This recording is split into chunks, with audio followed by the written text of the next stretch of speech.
Actually 3টা topic ঘাটতে গিয়ে আমার রিলিজিয়নের দিকে আসা। সো আমি ওই 3টা টপিকের কিছু কোয়েশ্চেন্সগুলো জাস্ট বলবো দর্শকদের জন্য, অ্যান্সার বলার সুযোগ নাই, আর অ্যান্সার এরকম পাবলিকলি আমি আসলে বলতে চাইও না, বিকজ এটা দর্শক বুঝে কথা বলতে হবে। Exactly, agreed. তো ওখানে 3টা কোয়েশ্চেনের মধ্যে একটা ছিল I become very fascinated about ancient টেকনোলজিও বলতে পারেন, এনশিয়েন্ট বিশেষ করে ফেরাউনদের যে টাইম, যারা পিরামিড বানিয়েছে 4500 বছর আগে। Can you believe this? যারা অবলিস্কের মতো জিনিস বানাইছে 1100 টন একটা সিঙ্গেল পাথরের ওজন। How did they handle this 4500 বছর আগে? আই বিকাম রিয়েলি ফ্যাসিনেটেড যে কীভাবে এগুলো হয়েছে।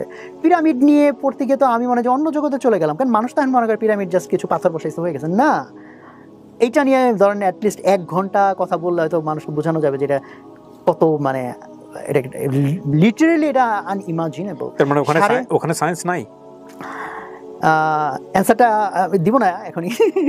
4500 বছর আগে মানে কি, আল্লাহ রাসূলের জন্ম এখন থেকে কত 1500 বছর, তারও 1500 বছর আগে, তারও 1500 বছর আগে। সেই সময় যখন রিটেন হিস্ট্রি বলতেছে চাকাই আবিষ্কার হয় নাই, তখন তারা পিরামিডের ভিতরে 70 টন ওজনের একটা গ্রানাইটের পাথর প্রায় 22 তলা হাইটে উঠাইছে।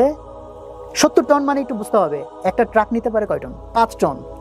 14টা ট্রাক লাগবে একটা পাথর নেওয়ার জন্য। সেরকম পাথর 22 তলা হাইটে আপনি উঠাইছেন। উঠানোর পর ওই যে পিরামিডের যেটা ইনার চেম্বার, কিংস চেম্বার, সেই কিংস চেম্বারটা হচ্ছে প্রায় 22 তলা হাইটে। সেখানে একটা গ্রানাইটের পাথর 70 টন ওজন, ওগুলোকে যে সেট করা হয়েছে perfectly vertical and perfectly horizontal, মানে যে লেভেলের প্রিসিশনের জন্য এখন লেজার টেকনোলজি লাগে, মানে এই উঠানো এবং পারফেক্টলি এটাকে সেট করা। এবং সেটার ভিতরে এত বেশি ম্যাথমেটিক্স, পাইয়ের ভ্যালু, গোল্ডেন রেশিও, মানে আপনি কয়টাকে বলবেন যে এটা হ্যাঁ হয়ে গেছে। তো বলে ফিচার বলার কোনো শেষ নাই। যদি আপনি এনশিয়েন্ট বিশেষ করে ইজিপশিয়ানদের যা স্থাপনা অ্যান্ড এভরিথিং আপনি দেখেন, আই বিকাম রিয়েলি ফ্যাসিনেটেড এই টপিকটাতে। কেন এই টপিকটাতে গেলাম, ওই যে ডকুমেন্টের কিছু পিটস অ্যান্ড বিসেস ঘাটতে গিয়ে বিভিন্ন রকম টপিক আমাকে বিভিন্ন দিকে নিয়ে গেল। এইটা একটা টপিক আমি ঘাটাঘাটি শুরু করলাম এবং আমি বুঝতে পারলাম যে না, আমরা মেইন স্ট্রিম যেভাবে হিস্ট্রিকে বিলিভ করি যে মানুষ একসময় অ্যাবসলিউটলি কিছুই জানতো না, অ্যান্ড দেন এখন আমরা সভ্যতার চূড়ায় আছি, আমি বলি যে না, it's a very big wrong understanding. I could be wrong, but আমার আন্ডারস্ট্যান্ডিং, আমি বলি সভ্যতা একবার পিকে উঠেছে। সো ফেরাউনদের যে সময়, তখন according to my understanding and findings, তাদের কাছে ইভেন এমন সব টেকনোলজি ছিল যেটা এখনও আমরা অ্যাচিভ করি নাই।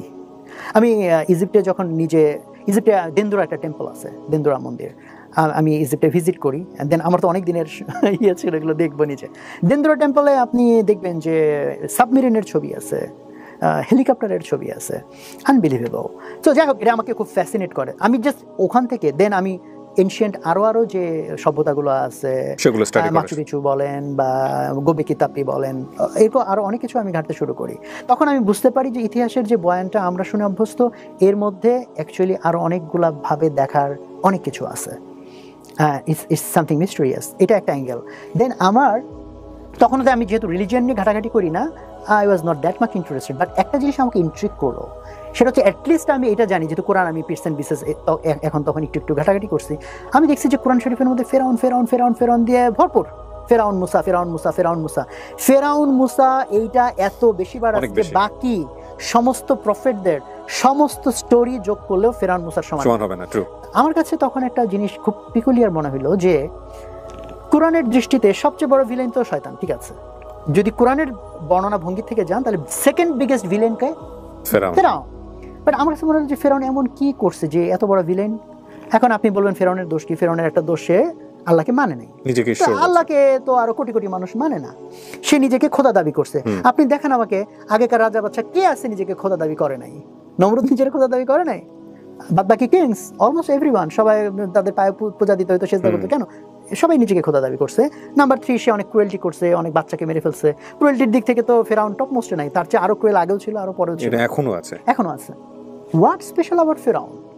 দেন আমি ভাবলাম, যদি ফেরাউনকে স্টোরি হিসেবে আমাদের কাছে লার্নিং এর জন্য আল্লাহ তাআলা দিয়ে থাকেন, তাহলে তো নমরুদের স্টোরি বরং আরো ভিভিডলি পিকচার করলে ভালো হতো। বিকজ নমরুদের এনকাউন্টার হয়েছে ইব্রাহিম আলাইহিস সালামের সাথে, যিনি আমাদের জাতির পিতা বা এই যে ইব্রাহিমিক রিলিজিয়নের, ওনার থেকে শুরু। তাহলে ওনার সাথে এনকাউন্টার যেহেতু নমরুদ হয়েছে, আর নমরুদেরও সেম প্রবলেম। নমরুদ ইভেন ইব্রাহিম আলাইহিস সালামকে আগুনে পোড়ানোর জন্য বিশাল কর্মকাণ্ড করছে, তাহলে নমরুদের স্টোরি তো সেই তুলনায় অলমোস্ট মেনশনই হয় নাই। হয় নমরুদের স্টোরি যদি এই পরিমাণ হইতো তাহলে ঠিক আছে, আন্ডারস্ট্যান্ডেবল, যেহেতু ফার্স্ট, অথবা যদি হয়তো লেটেস্টটা সবচেয়ে বেশি হইতো, যেমন ধরেন ঈসা আলাইহিস সালাম আল্লাহ রাসূলের আগে লেটেস্ট, ওইটাও এত বড় না, মাঝখান থেকে মুসা, এইটা কেন এত বড়? আর ওদিক থেকে আমার আবার ওই লাইনের স্টাডি চলতেছে যে what level of technology they use, technology শব্দটা হয়তো মানে প্রপার হবে কিনা I am not sure, but মানে how did they do it? So is there any connection between it, this two things? ফেরাউন আল্লাহ এত বেশিবার এখানে মেনশন করলেন, এটা কি জাস্ট এমনি নাকি এখানে আমাদের আরো কিছু বোঝার আছে? এটা আমাকে অনেক ইন্ট্রিক করলো, দেন আমি এটার ভিতরে ঢুকতে চাইলাম।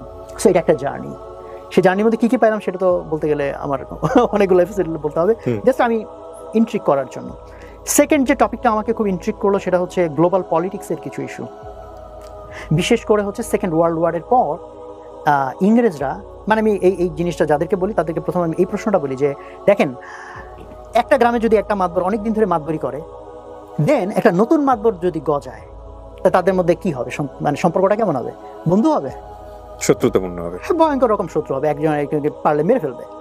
সো সারা পৃথিবীতে মাতবরি করছে ইংল্যান্ড, ব্রিটিশরা, সারা পৃথিবী বলতে গেলে। দেন ইউএসএ নতুন মাতবর হিসেবে গজাইছে। এই দুটো দেশ বন্ধু কিভাবে? Why they are friends? And এমন তো হয় নাই যে এদের মধ্যে যুদ্ধ হয়ে ইংল্যান্ড হেরে গেছে, আমেরিকা জিতে গেছে, অ্যান্ড দেন আমেরিকা নতুন মাতবর। না, বরং সেকেন্ড ওয়ার্ল্ড ওয়ারে তারা ছিল এলাই। সেকেন্ড ওয়ার্ল্ড ওয়ারের পর যখন এই উপমহাদেশের কথা চিন্তা করি, উপমহাদেশের মধ্যে ব্রিটিশরা 200 বছর শাসন করছে। আমরা তাদের বিরুদ্ধে বিগেস্ট হয়তো তৈরি করতে পারছি সিপাহী বিপ্লব, সেটা তো 1857। তারপরে প্রায় আরো 100 বছর তারা দাপটের সাথে সবকিছু দখল নিয়ে সুন্দরভাবে চলছে। যখন সেকেন্ড ওয়ার্ল্ড ওয়ার শুরু হইলো, শুরুতে যখন জাপান জার্মান হেভি মানে করলো, যুদ্ধে প্রোগ্রেস করলো, তখন এই উপমহাদেশের মানুষ 200 বছরের মধ্যে প্রথমবার স্বপ্ন দেখলো এইবার হয়তো ব্রিটিশরা হারবে। বাট সেই যুদ্ধে ব্রিটিশ হারে নাই, ব্রিটিশরা জিতছে। তাহলে এখন চিন্তা করেন, ব্রিটিশরা যখন জিতলো তখন এই উপমহাদেশের মানুষ নেক্সট 300 বছরে চিন্তা করার সাহস পাওয়ার কথা যে ব্রিটিশদের সরাবে। আর ব্রিটিশরা এই প্রত্যেকটা কলোনি থেকে বিলিয়ন না ট্রিলিয়ন্স অফ ডলার কামাইছে, নীল চাষ বলেন, এটা বলেন, সেটা বলেন, এবং সবকিছু তাদের সেট করে ফেলছে। যুদ্ধে প্রত্যেকটা দলের ক্ষয়ক্ষতি হয়েছে। ওই সময় তো ইংল্যান্ডের আরো বেশি জেকে ধরার কথা কলোনিগুলোকে, সো দ্যাট এখান থেকে যুদ্ধের যা ক্ষয়ক্ষতি পোষাইতে পারে। হোয়ার এজ সেকেন্ড ওয়ার্ল্ডের পরে সে জাস্ট ছেড়ে দিল। এমন তো না আমরা তারাইছি, আমরা যুদ্ধ করে তারাইছি, এটা তো না। সেকেন্ড ওয়ার্ল্ড ওয়ারে তারা জিতছে, যখন আমাদের এইটা চিন্তা করাই মুশকিল যে আমরা তাদেরকে হারাইতে পারবো, সেখানে তারা দে জাস্ট লেফট। এবং আমি যখন এই কোয়েশ্চেন অনেককে করছি, হ্যাঁ ভাই আসলে তো গেল কেন? আমি তাহলে মেইন স্ট্রিম হিস্ট্রিতে এটার অ্যান্সার নাই কেন? This is such an obvious question.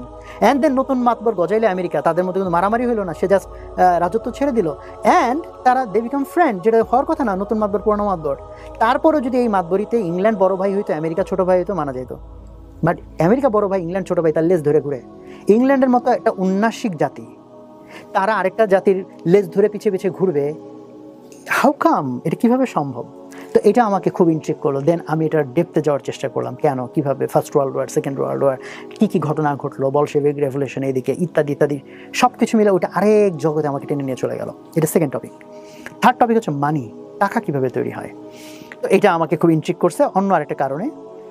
এটা আই বিকাম ভেরি ইন্টারেস্টেড যে হাউ মানি ইজ ক্রিয়েটেড। এবং মানি রিলেটেড আলোচনাটা একটু জটিল, তো এই জন্য জটিলতাতে না যে সিম্পল একটা কোয়েশ্চেন, এটা হচ্ছে ধরেন হচ্ছে আমাদের এই যে ইনফ্লেশন হয়, মুদ্রাস্ফীতি, সো এটা তো প্রত্যেকটা কান্ট্রিতেই হচ্ছে এভরি ইয়ার কিছু 6% 7%। মুদ্রাস্ফীতি হওয়ার ফলে কি হয় যে আমার যদি গত বছর 1 লাখ টাকা থেকে থাকে, সেই টাকার দাম হয়ে গেছে এখন ধরেন 94,000 টাকা, মানে কি আমি 6,000 টাকা হারাই ফেলছি।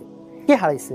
তো জনগণদের কেউ কেউ হারাইছে, কেউ কেউ হারায় নাই, তা তো না। মুদ্রাস্ফীতি কি সবার উপরে অ্যাপ্লিকেবল। আর যতজনের সম্পত্তি ছিল সবার সম্পত্তি 6% ডিভ্যালুয়েটেড হয়ে গেছে, মানে 6% জিনিস সে হারাই ফেলছে। প্রশ্ন হচ্ছে গেইন করলো কে? কারণ আপনি যদি বলেন ভাই কেউ গেইন করে নাই, এটা তো হইতে পারে না, বিকজ আপনি বিক্রি করছেন বাট কেউ কিনে নাই। Is it possible? আপনি বিক্রি করছেন বাট কেউ কিনে নাই। বিক্রি যদি করে থাকেন আপনি, ডেফিনেটলি কেউ কাউকে কিনতে হয়েছে। যেহেতু সম্পদ ইভ্যাপোরেটেড হয়ে আসমানে চলে যাবে না, কাজে কেউ যদি সম্পদ লুজ করে, someone has to gain. K gain করলো? কেমনে গেইন করলো? কাহিনীটা কি? দেন মনিটারি সিস্টেম পড়তে গিয়ে আমি আবার রিলিজিয়নের দিকে চলে গেলাম। যখন আমরা রিবা, সুদ নিয়ে আমরা ইন জেনারেল পড়ি, আল্লাহ তাআলা কোরআনের মধ্যে মানে লাস্ট আয়াত হিসেবে নাজিল করছেন, কিন্তু কিছু মত পার্থক্য আছে, বাট মেজরিটির মন্তব্য হচ্ছে লাস্ট আয়াত নাজিল করছেন সূরা বাকারার শেষের দিকের আয়াত, যে রিবা মানে সুদের মধ্যে যদি তুমি থাকো তাহলে আল্লাহ আর রাসূলের সাথে যুদ্ধ ঘোষণার শামিল। বাট সেকেন্ড লাস্ট আয়াত যেটা মানে লাস্ট আয়াতের আগের আয়াত যেটা নাজিল হয়েছে সেটা হচ্ছে সূরা মাইদার 3 নম্বর আয়াতের মাঝখানের পার্টটা, ওই যে আজকে তোমাদের জন্য তোমাদের দিনকে পরিপূর্ণ করে দিলাম। কেউ জানে না, যদি এমসিকিউ নেওয়া হয় যে কোনটাকে লাস্ট আয়াত মনে হয়, 100 জনে 100 জন ঠিক মারবে যে তোমাদের জন্য দিনকে পরিপূর্ণ করে। ইট লুকস লাইক যে এটাই কনক্লুডিং। 23 বছর ধরে কোরআন নাজিল হয়েছে। অ্যানালজিটা এইভাবে দেই, ধরেন একজন 23 বছর ধরে লেকচার দিছে, দিয়ে 23 বছর না, ধরেন 23 ঘন্টা লেকচার দিয়ে বলছে ভাই লেকচার পরিপূর্ণ করে দিলাম, দিয়ে লাস্ট আবার বলো ভাই শেষ একটা কথা বলি, তাহলে মানে হাউ সিগনিফিক্যান্ট দ্যাট ইজ। তো আল্লাহ তাআলা বলছেন কোরআনকে আমি পরিপূর্ণ করে দিলাম, তোমাদের জন্য ইসলামকে জীবন বিধান পরিপূর্ণ করে দিলাম। লাস্ট রাত কি মাথায় রাখো, রিবার মধ্যে যদি ঢুকছো সুদ, আল্লাহ রাসূলের সাথে যুদ্ধ। It doesn't make any sense. আমি ব্যাংকে কিছু টাকা রাখছি, সে তারা টাকা ইভেন এত ফেরেশতা যে তারা আমাকে টাকা বাড়ায় দিচ্ছে, পরে সে তো আমার এখানে বরং চার্জ করার কথা, ভাই তোমার টাকা সিকিউর ভাবে রাখছি, আমার টাকা মানে উল্টা তুমি কম নাও, সে আমার টাকা বাড়াই দিচ্ছে, সে এত লোকের কর্মসংস্থান করতেছে, আবার যারা টাকার অভাবে একটা প্রজেক্ট বা কিছু করতে পারতেছে না সেই টাকা আবার তারা ধার দিচ্ছে। হোয়াটস রং ইন দ্যাট? ঠিক আছে, এটার মাধ্যমে কিছু লোক হয়তো শোষিত হইতে পারে, কিছু লোকের হয়তো একটু লস টস হয়ে যেতে পারে, হ্যাঁ ওয়েল ঠিক আছে বুঝলাম, কিন্তু আল্লাহ রাসূলের সাথে যুদ্ধের কি হইলো এটা? হ্যাঁ আল্লাহ বলতে পারে ঠিক আছে এগুলা খারাপ, এটার মাধ্যমে এটা হয়, বাট অনেক মানুষ উপকার পাচ্ছে। যুদ্ধ কিভাবে, এটা আমার বুঝতে হবে, কিভাবে যুদ্ধ হইলো এটা। দেন আমার কাছে আরো ইন্ট্রিগিং মনে হইলো যেটা ফেডারেল রিজার্ভ ব্যাংক, যেটা আমেরিকার যেটা কেন্দ্রীয় ব্যাংক, যারা ডলার ছাপায়। আমি যখন প্রথম জানলাম যে এটা একটা প্রাইভেট ব্যাংক, আমার কাছে এটা আনবিলিভেবল যে বাংলাদেশের কেন্দ্রীয় ব্যাংক, বাংলাদেশ ব্যাংক যে টাকা ছাপায়, সরকারি ব্যাংক তাই না, সরকারের কন্ট্রোলে। আমেরিকার কেন্দ্রীয় ব্যাংক যেটা বলতে পারেন যে পৃথিবীর কেন্দ্রীয় ব্যাংক, সেই ফেডারেল রিজার্ভ ব্যাংক, সেটা একটা প্রাইভেটলি ওন্ড ব্যাংক। হ্যাঁ ওইখানে একটু কমপ্লেক্স বিষয় আছে, সরকার আর প্রাইভেট এন্টিটির ভিতরে একটা কিছু একটা একটু কমপ্লেক্স এটা মেকানিজম আছে, বাট স্টিল বটম লাইন হচ্ছে এটা মানে সরকারি ব্যাংক বলতে যাবো যে এটা না। কিভাবে সম্ভব সারা পৃথিবীর সেন্ট্রাল একটা ব্যাংক প্রাইভেট ব্যাংক, আর আমেরিকার লোকজন কিভাবে এই বিলের পক্ষে ভোট দিল এই এটাকে পাশ করানোর জন্য, যেটা private bank will be central bank of this nation. তো এই সব মিলিয়ে মনিটারি সিস্টেম নিয়ে মানে রিলিজিয়ন কানেক্ট হচ্ছে, যে রিবা সুদ, সো ফিজিবল তোমার হচ্ছে সুদ তো খারাপ কিছু না। সো আসলে কি এখানে এমন কিছু আছে, আল্লাহ রাসূলের সাথে যুদ্ধ, হাউ, কিভাবে? এইরকম 3টা টপিক, এই 3টা টপিক যেটা আমি বললাম, একটা সেই এনশিয়েন্ট হিস্ট্রি, একটা বললাম গ্লোবাল পলিটিক্স, এন্ড একটা বললাম মনিটারি সিস্টেম। সো 3টা কিন্তু পরস্পর বিচ্ছিন্ন 3টা টপিক, রাইট? 3টা বিচ্ছিন্ন টপিক না, এই 3টা টপিক আসলে একটা টপিক। যখন আমি এটার ভিতরে ঢুকতে শুরু করি আমি গিয়ে দেন বুঝতে পারি 3টা জিনিস আসলে একটা সিঙ্গেল জিনিসের সাথে যুক্ত। কি সেটা বলা যাবে না। আমি এইখানে কারণ এই জার্নিটার মধ্যে দিয়ে তো আমার 2012 সালে তো এই টার্মোয়েলটা শুরু।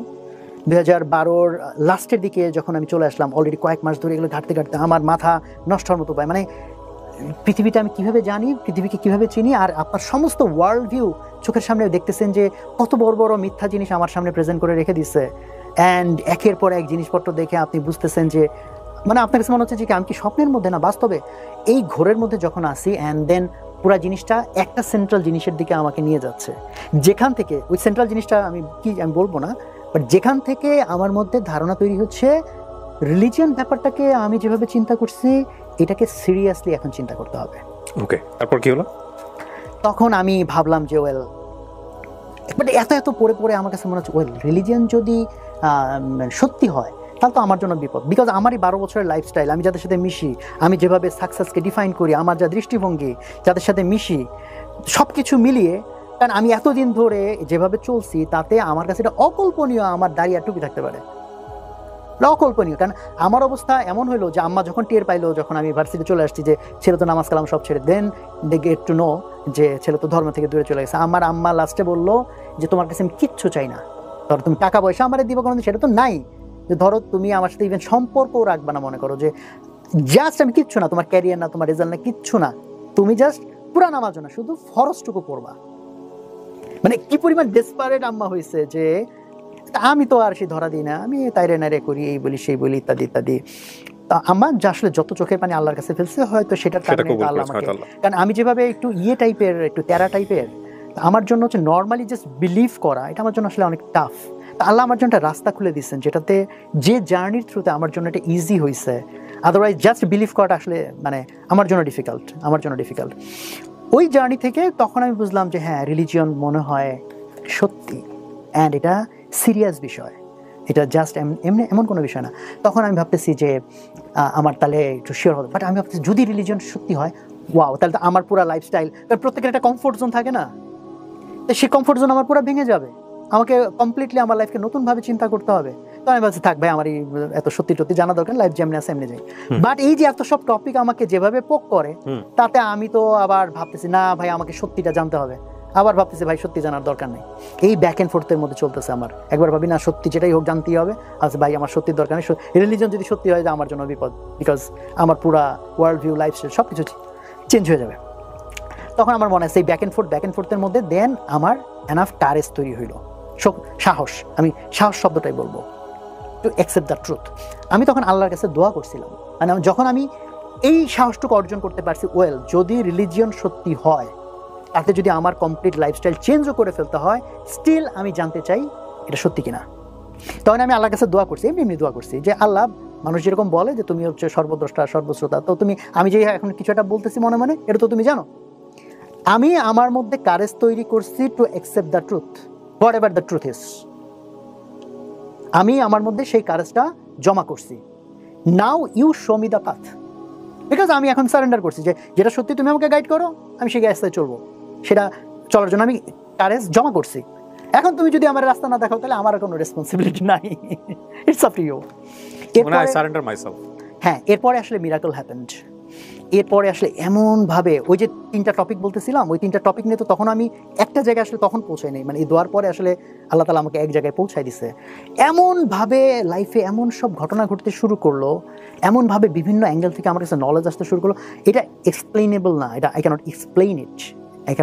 হ্যাঁ, কেউ বলবে হয়তো যে ভাই আপনি কোনো একটা কিছু জানতে চাইলে ফোকাস করলে তখন রিলেটেড জিনিস আপনি খুঁজে টুজে পাবেন। আমি ওই থিওরি জানি, ওগুলার আমার এক্সপেরিমেন্টও আছে, বাট জানি আমি সে সাথে এটাও বলতেছি যে না, this is not like that, it's a complete. আমার লাইফে এটা একবারই হয়েছে, পরের বার আরেকবার ওইটার ছোট্ট একটা ভার্সন ঘটছে, বাট আল্লাহ যখন গাইডেন্স দেয় সেটা জিনিসটা কেমন হইতে পারে, ইট ওয়াজ কমপ্লিটলি ডিফারেন্ট একটা বিষয়। যারা বিলিভার না, তারা এইসব বিষয়কে, আপনার এই বলাটাকে, আপনার এই এক্সপ্রেশনকে অনেক হাস্যরসাত্মক জায়গা থেকে দেখবে, এটা আপনি জানেন। হ্যাঁ, আমি কখনো publicly this is for the first time আমি এইটুকু বললাম, এটা আমি, এবং এই জন্য আমি এটা পাবলিক, এই কোয়েশ্চেনটা মোস্ট কমন কোয়েশ্চেন আমার কাছে যে ভাই আপনি কেমন রিলিজিয়াস হইলেন, আমি এড়ায় যাই, বাট এই ফর দ্য ফার্স্ট টাইম আমি কিছুটুকু জাস্ট কোয়েশ্চেন্সগুলো বলছি, দেন ওই কোয়েশ্চেনের অ্যান্সারগুলো। এবং আপনার এই ভিডিওটা নিয়ে আমি যতদূর জানি, যে আমি যখন প্রচার করব এই ভিডিওটা নিয়ে, হয়তো ওই ভিডিওর পার্টিকুলার কোনো অংশ কেটে নিয়ে অনেকেই হয়তো অ্যান্সার দেওয়ার তৈরি করবেন। এই 3টা বিষয়, যে 3টা বিষয় আপনি বলেছেন, এগুলো নিয়ে অ্যান্সার দেওয়ার জন্য চেষ্টা করবেন, যারা আসলে আলটিমেটলি বিলিভার না, কিংবা বিলিভার হলেও যে সায়েন্সের জায়গা থেকে এগুলোর ব্যাখ্যাটা কি, খুব চমৎকারভাবে ব্যাখ্যা দেওয়ার চেষ্টা করবেন। এগুলো আপনি জানেন, আমি জানি, মানে আমি জানি এই জিনিসগুলো হবে, মানে ইউ আর ভেরি নোন। এবং